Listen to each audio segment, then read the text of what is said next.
We are talking with Tony Jashanmal, a director of the Jashanmal Group, one of the Gulf's leading retailers and distributors, a company that's been around for almost 100 years, and we've been talking about the issue of family businesses and in particular succession planning. So we know that there's not enough being done. Half of Gulf businesses have family businesses have no succession plan. And you've talked about some of those issues. What are the steps people can take to make sure that it happens? We've seen some of the anecdotal evidence of what happened at Jashanmal and the things you did in creating shareholding structures, and you're now into the fourth generation. But you're going to be talking at this event in Bahrain later on this month. What things can companies do?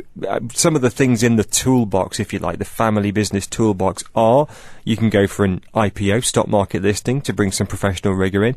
You can hire non-executive directors. That brings in some external rigour. You can hire outside consultants, the McKinseys and the Booz and companies, and they'll do bits and pieces for you. So there are a few things you can do.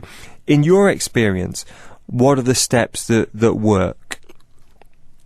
Well, again, it's a requirement of every different family or every different stage of company is. I would say it's probably all a mixture of all the things. Let's start first with outside consultants. Outside consultants are always good. They can tell you always the experiences of other families. They can and they can give you some advice as to how a company should be when it gets bigger. As most companies, let's say successful companies, will grow, so it becomes a more complex company to run. So I think having outside consultants is very good. You can even have outside directors, non-executive directors, who have an interest or some type of interest in the company to see it grow, usually in associated industries or something of that sort, because then you get experience and you get an idea of what other people expect from your business. The third thing, the IPO an IPO is a successful way of making a bigger business, but then we cannot call it really a family business, because in the family business, the family has control. In an IPO, if you're really going for it, you have to go for the shareholders' interest, whoever they might be, and that might sometimes not be in the interest of the family. Listen, we're almost out of time. I can't let you go without asking you the 7 questions that we asked to all of our guests here on The Bigger Picture. And the first one is this, the rapid fire round. Which business leader, Tony Jashanmal, would you invite for dinner and why? Well, I would probably invite Bill Gates for his 3 things of having brilliant new ideas, thinking of the box, as they say. Secondly, because he is a philanthropist and gives a lot of money away, so he has a social thinking side to him. And third, because I think he plays bridge. Which would make the evening go long into the morning, I suspect. Your favourite business gadget? Well, I would say, being my age now, I am not as attracted to every new little gadget that comes along, and I'm always surprised the amount of money my son, for instance, spends on new gadgets. I can't ever believe that people can keep on using every new gadget that comes out. But I must say that as I have to travel a lot and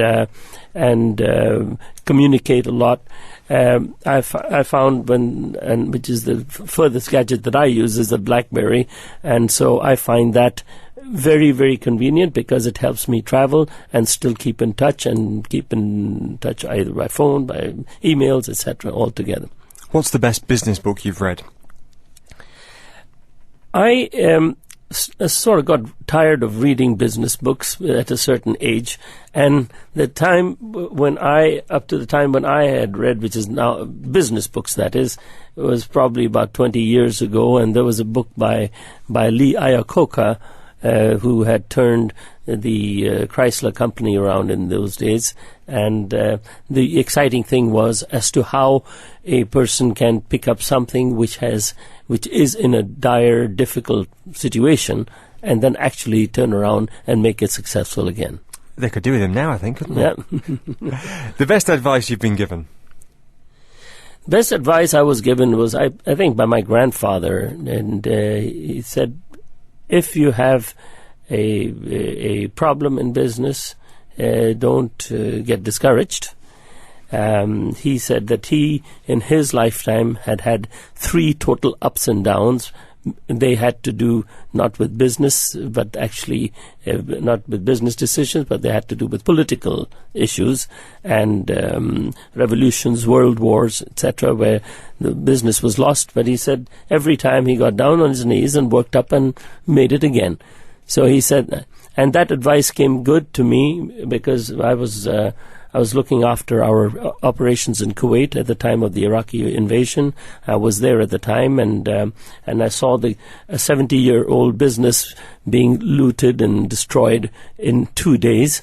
And when the liberation came around, when the whole thing was over, I remember my grandfather's advice. We got down and without thinking back and without thinking as to what one had lost, you just got down and did it, and back you were again. It took a couple of years, but then back you were to the same situation. What do you look for when hiring staff? I look again to I personally look again to their human side. I say the business side is looked at by people who else is looking at their abilities and hiring them. I think business should not be just a cold science. I think, and this was another thing which grandfather had always taught us, is that when you're getting into business, you are not doing that business just to earn money and get richer. You are destined to be that part of society. So you are doing service to your community from that angle. And that is how you see it. And that is how you should see your business. You have a particular place in society, and you better do that part of your work in such a way that you fit best into that society.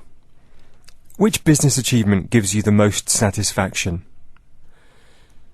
Well, personally, the one that gave me more satisfaction, like I said, was building up the operations in Kuwait after the liberation, after the Iraqi invasion. Mm-hmm. And finally, which big idea will shape your industry over the next decade? Whatever your industry is, I know 65% of your business is actually behind the scenes. It's distribution rather than the retail operations that we all know the name Jashanmal for. But however you define your industry, which big idea will shape it over the next decade? I personally think that we will all want to look for some unique things again. I think the world has become is becoming so standardized.